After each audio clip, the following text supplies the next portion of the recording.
Hi friends, how are you? So today is 18th Feb. आज देखते हैं क्या है। तो पेट्रोल को लेके बड़ी हाहाकार हो रही है। तो मुझे एक पुराना जोक याद आता है कि भैया पहले भी हम 100 का भरवाते थे, अभी भी 100 का भरवाते हैं, हमें फ़र्क नहीं पड़ता। बट अब फ़र्क पड़ने लगा है, बहुत महंगा हो गया है पेट्रोल। पेट्रोल भी और डीजल भी दोनों ही बहुत महंगे हो गए हैं। तो इसका थोड़ा सा देखिए, इस पे पेट्रोल पे क्या बनता है कि एक तो इंडिया जो है थर्ड लार्जेस्ट ऑयल कंज्यूमर है वर्ल्ड का। और इंडिया जो इंपोर्ट करता है अपनी 80% रिक्वायरमेंट क्रूड की इंपोर्ट करता है। तो याद रखिएगा 100% नहीं करता है, जैसे हमें कहा मतलब समझा जाता है या आपके दिमाग में आता है कि क्रूड ऑयल सारा इंपोर्ट होता है। तो याद रखिएगा अगर क्वेश्चन ऐसा आता है कि इंडिया इंपोर्ट एंटायर क्रूड, तो याद रखिएगा 80% करता है, 20% हमारे हिंदुस्तान में भी होता है।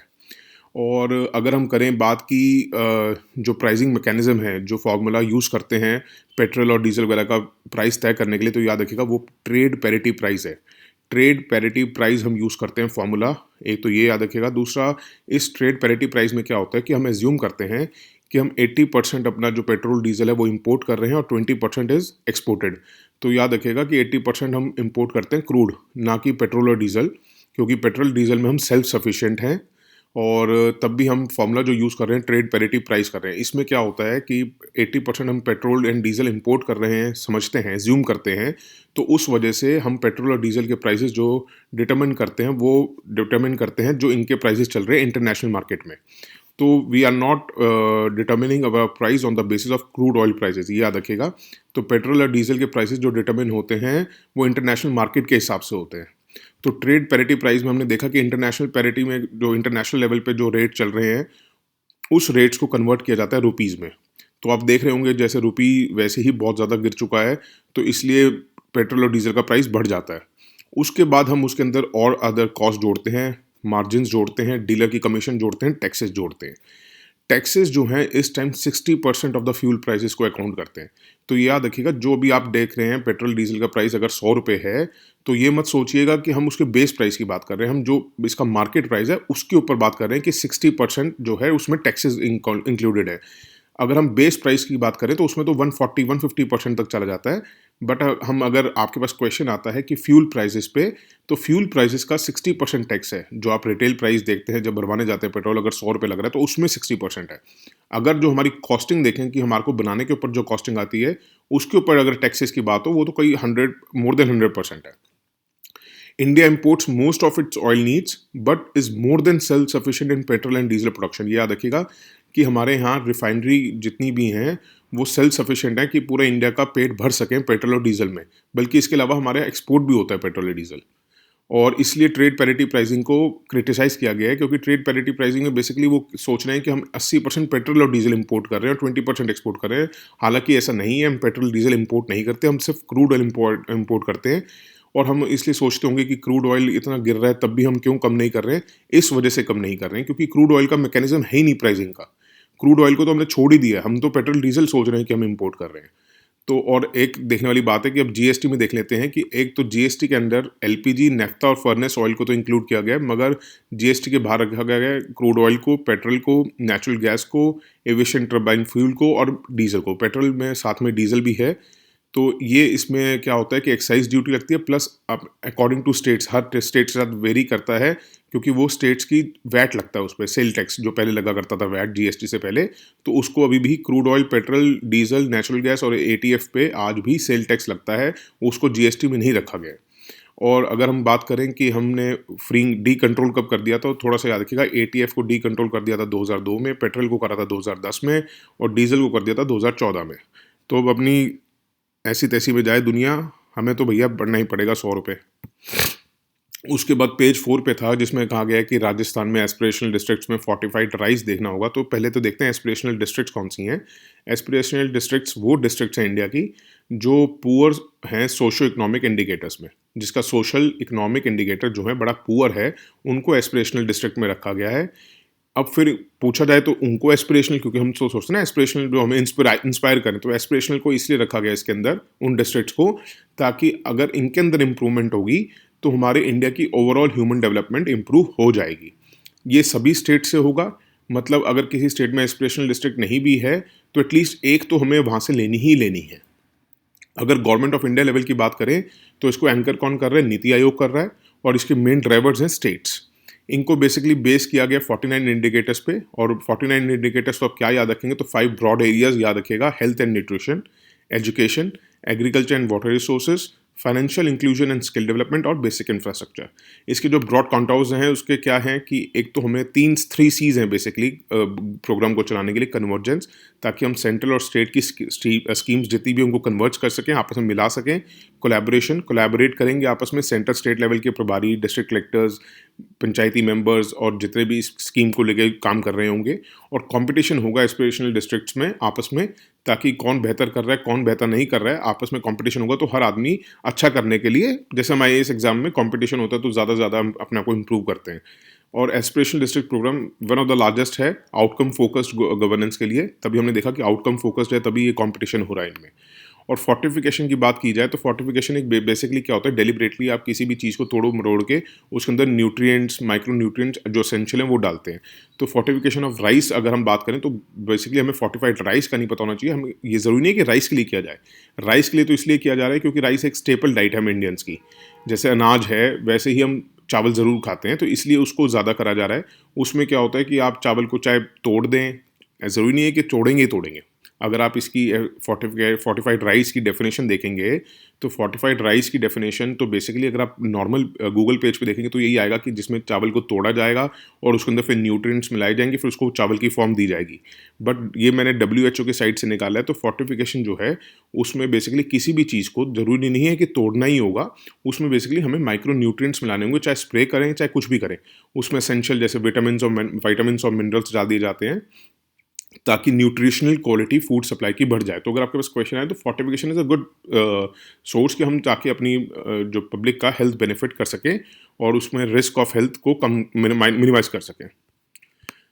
और एक एडिटोरियल पेज पे एक हेल्थ बजट को लेके था, उसके अंदर जितनी भी स्कीम्स थी वी हैव ऑलरेडी डिस्कस्ड। उसमें एक न्यूमोकॉकल वैक्सीन को देखते हैं। तो जो ये न्यूमोकॉकल वैक्सीन है ये बेसिकली न्यूमोकॉकल बैक्टीरिया को करती है टारगेट। तो याद रखिएगा बैक्टीरिया को टारगेट करती है, ये वायरस को नहीं करती है।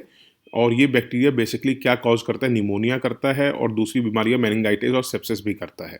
अब ये हमारे हिंदुस्तान की मार्केट में आ गई है बहुत अफोर्डेबल प्राइस में, और ये सिंगल डोज में भी है और मल्टी डोज में भी है। तो ऐसा नहीं सोचिएगा अगर कभी क्वेश्चन आएगा तो ये ऐसे ही आ सकता है it is a single dose medicine, ऐसा नहीं है, सिंगल डोज भी है मल्टी डोज भी है।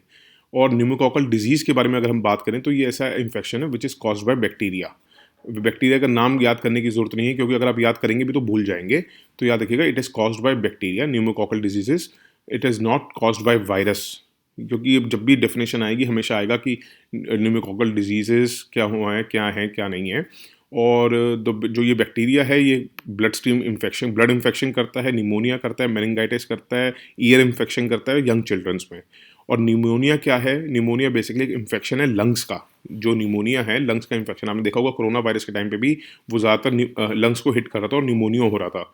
तो याद रखिएगा कि निमोनिया जो है वो लंग्स बैक्टीरिया से भी हो सकता है, वायरस से भी हो सकता है और फंगस से भी हो सकता है। फंगाई भी एक मेन कॉज है निमोनिया का होने का, मगर जो मोस्ट कॉमन कॉज माना गया है वो न्यूमोकॉकस बैक्टीरिया माना गया है। तो अब आपको ये पता होना चाहिए न्यूमोकॉकल वैक्सीन जो है वो बैक्टीरिया को टारगेट करेगी। न्यूमोकॉकल डिजीज़ जो है वो बैक्टीरिया से होती हैं और उसमें डिजीज़ में निमोनिया भी एक है। तो ये नहीं है ज़रूरी कि निमोनिया सिर्फ बैक्टीरिया से होगा, वो वायरस से भी हो सकता है, फंगस से भी हो सकता है, बट जो मोस्ट कॉमन वो है उसका न्यूमोकॉकस बैक्टीरिया है। और WHO कहता है निमोनिया जो है 15% ऑफ ऑल चिल्ड्रन डेथ्स, जितनी भी चाइल्ड्स में डेथ होती है उनमें 15% जो अंडर 5 ईयर्स मरते हैं वो निमोनिया की वजह से मरते हैं। इंडिया ने अपनी एक, अब इस पे क्वेश्चन न्यूमोकॉकल बैक्टीरिया पे और न्यूमोकॉकल डिजीज़ पे इसलिए आ सकता है क्योंकि 2020 में मेरे ख्याल से दिसंबर में इंडिया ने फुल्ली इंडिजिनसली डेवलप्ड हुई है न्यूमोकॉकल वैक्सीन। न्यूमोसिल नाम है इसका। ये नाम वैक्सीन का याद करने की ज़रूरत नहीं है आपको। और इसको डेवलप किया है सेरम इंस्टीट्यूट ने ही, जो कोविशील्ड लेके आई है। और इसमें कोलैबोरेट किया था पाथ और मेलिंडा गेट्स फाउंडेशन ने। पाथ और ये बिल एंड वाला जो है ये दोनों के दोनों NGOs हैं, ये याद रखिएगा। अभी इसको यूनिवर्सलाइज नहीं किया गया, ये मैंने आर्टिकल से ही उठाया। वंस यूनिवर्सलाइज्ड, गवर्नमेंट ऑफ इंडिया का प्लान है ये बहुत जल्दी यूनिवर्सलाइज हो गया, अभी तक नहीं हुआ है, होने वाला है। तो हमारे कहते हैं कि अगर ये यूनिवर्सलाइज कर दिया तो कम से कम 50,000 जिंदगियां हम बचा लेंगे एनुअली बच्चों की। तो अब आपने इसमें क्या याद रखना है कि एक तो न्यूमोकॉकल वैक्सीन जो है वो टारगेट करती है बैक्टीरिया। दूसरा जो है ये सिर्फ सिंगल डोज नहीं है, मल्टी डोज भी हो सकती है।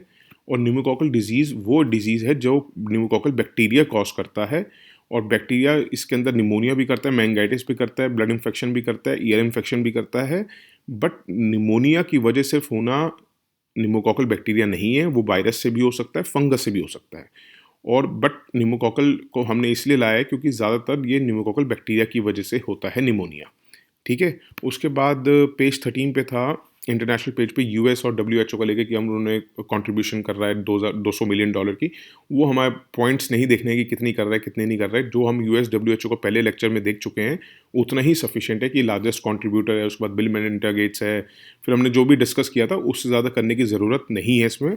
और एक पेज 8 पे था, no role in Tamil Nadu's government quota decision, centre tell supreme court, क्योंकि सुप्रीम कोर्ट ने क्लास लगाई है इनकी तो बुलाया था, तो सेंटर ने कहा है कि हमारा कोई इसमें हाथ नहीं है जो इन्होंने 50% से अबव कर लिया है, क्योंकि उन्होंने कहा है कि इंक्लूजन ऑफ चाहे इसको इंक्लूड करना या एक्सक्लूड करना किसी कास्ट और कम्युनिटी से, social and educationally backward class से, स्टेट लिस्ट में जो आते हैं वो स्टेट गवर्नमेंट का सब्जेक्ट मैटर है, वो सेंटर इन्वॉल्व नहीं होता है। क्योंकि 102nd अमेंडमेंट एक्ट आई थी 2018 में, उन्होंने कहा था कि डिफरेंट प्रोसीजर्स होंगे इंक्लूड और एक्सक्लूड करने के लिए कास्ट कम्युनिटीज़ को स्टेट लिस्ट से और सेंट्रल लिस्ट से। तो उन्होंने कहा था कि जो socially and educationally backward class है उनको आइडेंटिफाई करना या एक्सक्लूड करना वो पार्लियामेंट का काम है, सिर्फ सेंट्रल लिस्ट को लेके। अगर हम स्टेट गवर्नमेंट्स की बात करें तो स्टेट गवर्नमेंट्स का अपना खुद का रोल प्ले करेंगी वो, अगर क्या किस कास्ट को उन्होंने इंक्लूड करना है या किस कास्ट को एक्सक्लूड करना है फ्रॉम स्टेट लिस्ट।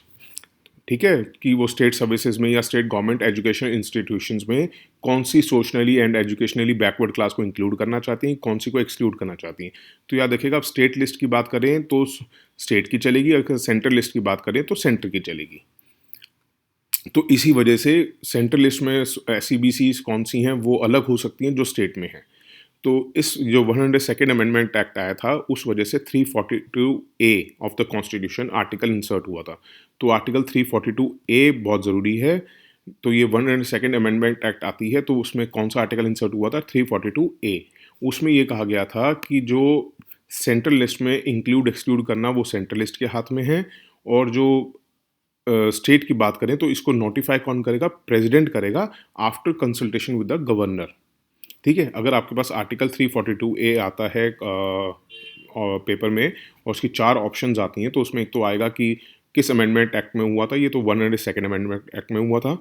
स्टेट की लिस्ट को आइडेंटिफाई करेंगी स्टेट गवर्नमेंट्स, उसको नोटिफाई करता है president after consultation with the governor. और आपको पता होगा गवर्नर खुद तो कर नहीं सकता, तो गवर्नर को रेकमेंड करेगी काउंसिल ऑफ मिनिस्टर्स, वो आगे प्रेसिडेंट को भेजेगा, प्रेसिडेंट उनको नोटिफाई करेगा। फॉर्मल प्रोसीजर ये है। तो इसका बेसिकली हाथ ये होता है कि जितनी भी स्टेट लिस्ट में अब जो इंक्लूड होंगी वो स्टेट लिस्ट स्टेट गवर्नमेंट के हाथ में होती है, सेंट्रल की जो हाथ लिस्ट में वो सेंटर के हाथ में होती है। बट फॉर्मल प्रोसीजर अगर आपसे पूछा जाएगा तो याद रखिएगा प्रेसिडेंट इसको नोटिफाई करता है after consultation with the governor. Okay, और यही है, that's it for today. Thank you so much. और अच्छा लगे तो लाइक कीजिए, थोड़ा फैलाइए इसको। व्यूज़ कम हो रहे हैं मीन्स मैं समझता हूँ कि जितने सब्सक्राइबर्स होते हैं इतने व्यूज़ तो कभी किसी के नहीं आते, बट आई होप कि अब जो आप पढ़ रहे हैं सुन रहे हैं अच्छा लग रहा है आपको, और I am doing my best. तो take care, have good health, take care of your health, और ध्यान रखिए अपना, पढ़ाई करिए, अच्छी तरह तैयारी करिए क्योंकि पेपर नज़दीक आ रहे हैं। स्टार्ट रिवाइजिंग और सब कुछ, और ये लेक्चर सुनते रहिए। Thank you, take care, bye.